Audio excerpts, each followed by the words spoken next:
You're swiping, again, not because you're excited, because it's become a reflex.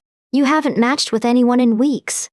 Or maybe you have, and the conversation's died after 3 messages. You tell yourself you're just taking a break, but that break has stretched into months. Maybe longer. And here's the thing, you're not alone.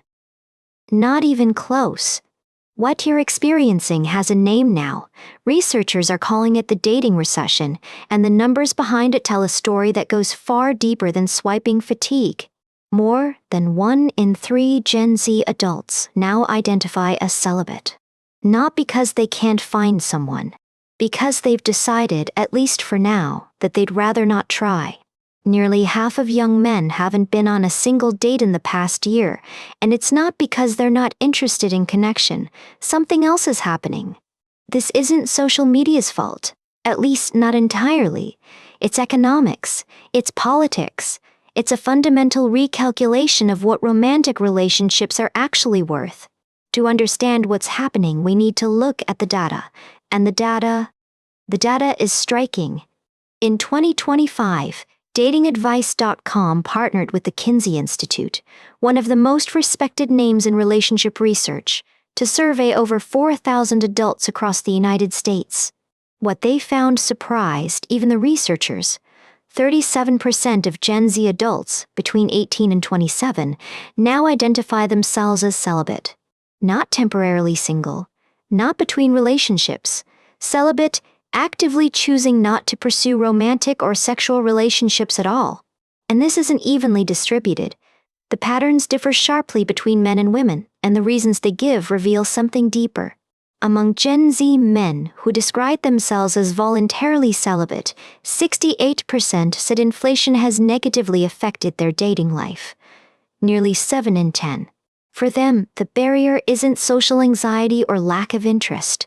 It's practical. They feel they can't afford to date in an economy where rent takes half their paycheck.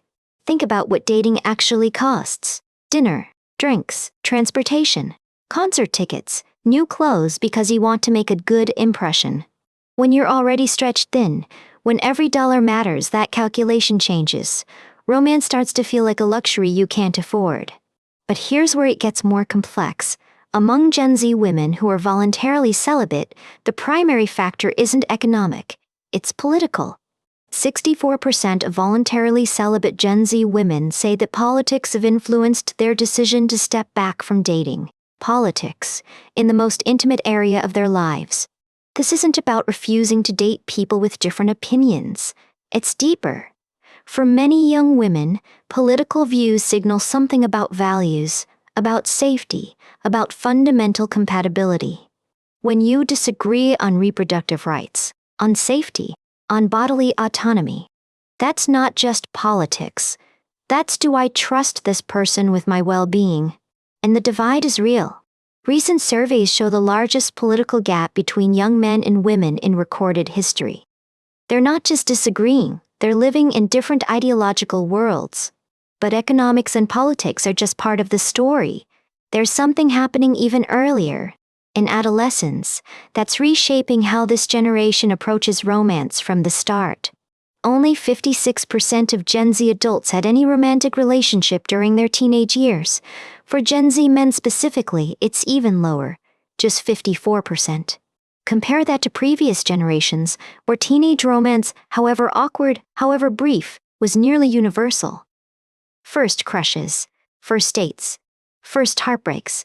Those experiences built emotional muscle. When nearly half of young men enter adulthood without ever having navigated a romantic relationship, they're missing something crucial.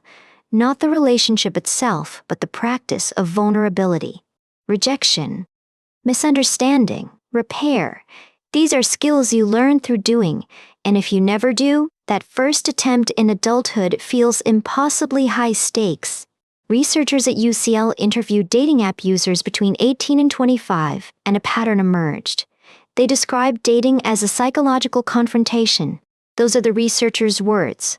Quote, "Young people often perceive dating as a psychological confrontation in which expressing interest too early can lead to humiliation or rejection." Psychological confrontation. Not connection. Not excitement. Confrontation. The framing itself tells you something about how terrifying vulnerability has become for this generation. And then there's the burnout. A July 2025 Forbes health survey found that more than half of Gen Z feels burned out often or always while using dating apps. That's higher than any other age group. Think about that word, burnout. We usually reserve it for jobs, for careers that drain us. Now it describes how young people feel about the search for love. Dating apps promise to make connection easier. Swipe right. Match. Message. Done. But something got lost in the optimization, the human part. When you can evaluate hundreds of potential partners in an hour, each one becomes a thumbnail to be judged and discarded. That's not dating, that's shopping. And nobody wants to feel like a product. The Institute for Family Studies found that only 31% of young adults are what researchers call active daters, meaning they go on dates at least once a month. 31%. That means nearly 7 in 10 young adults rarely or never date, and the numbers are even more stark when you break them down by gender. 74% of young women reported they hadn't dated or had only dated a few times in the past year. For men, it was 64%, a supermajority, on both sides, barely dating at all. So what happens when an entire generation steps back from romantic pursuit? The implications ripple outward in ways we're only beginning to understand. Marriage rates are already at historic lows. Birth rates have been declining for over a decade. Some see this as crisis, others as correction. Psychology Today's analysis put it this way: marriage remains desired, though babies are becoming optional. Young people still want partnership, eventually. They just want it on different terms. And maybe that's the real story here. This isn't about giving up on love, it's about refusing to accept love on terms that feel exploitative, exhausting, or economically impossible.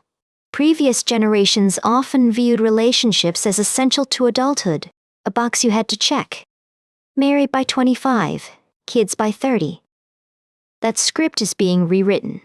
Gen Z is asking a question previous generations rarely voiced: what does this relationship actually offer me? And if the answer is stress, financial strain, and political conflict, they're comfortable saying, not right now. But here's where interpretations diverge sharply. Some researchers see this as healthy boundary setting, a generation that watched their parents struggle now choosing differently. Gen Z grew up during the financial crisis. They watched relationships crumble under economic pressure. They saw the costs of dysfunction, and they learned. Others are more concerned. They worry about increasing loneliness, about social fragmentation, about a generation that may be protecting itself into isolation.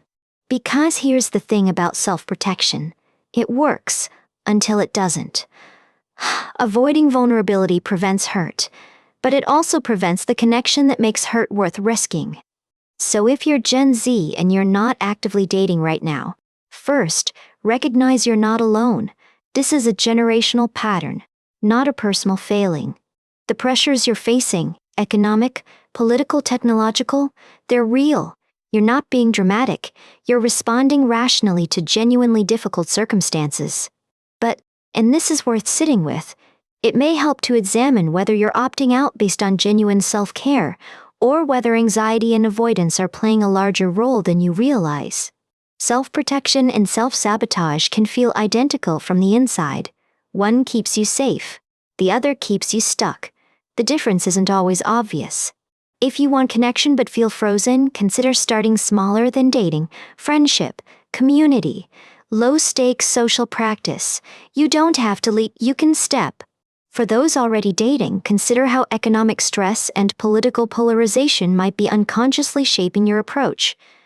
Not to dismiss those concerns, but to name them. And that UCL finding, dating as psychological confrontation, that framing itself is worth examining. Vulnerability and rejection aren't bugs in the system, they're the whole point. You can't optimize your way to intimacy. You can't protect yourself into connection. At some point, if you want love, you have to risk something. That's not a flaw, that's how it works. The question isn't whether this generation will ever date again. They will. The question is what they'll build when they do, because they're not accepting the old terms. They want economic stability before commitment. They want political alignment as a baseline. They want technology that connects rather than commodifies. These aren't unreasonable demands. And maybe, enforcing those demands, they'll reshape dating into something healthier than what they inherited. Or maybe they'll just be lonely. It's genuinely too early to tell. What we do know is this: for the first time in modern history, a significant portion of young adults are consciously stepping back from one of humanity's most fundamental drives. Not because they don't want love, but because the cost-benefit analysis, economic, emotional, political, isn't working out. At least not right now. That's a remarkable statement about the world they're living in. It's also an invitation for all of us to understand what they're actually asking for. The dating recession isn't a mystery once you see the math they're doing. It's rational. It might even be wise. The jury's still out on whether it's sustainable. If this helped you understand what's happening, or maybe understand yourself, hit subscribe. We explore the psychology behind patterns like this every week. And there's always more to unpack. Thanks for listening. I'll see you in the next one.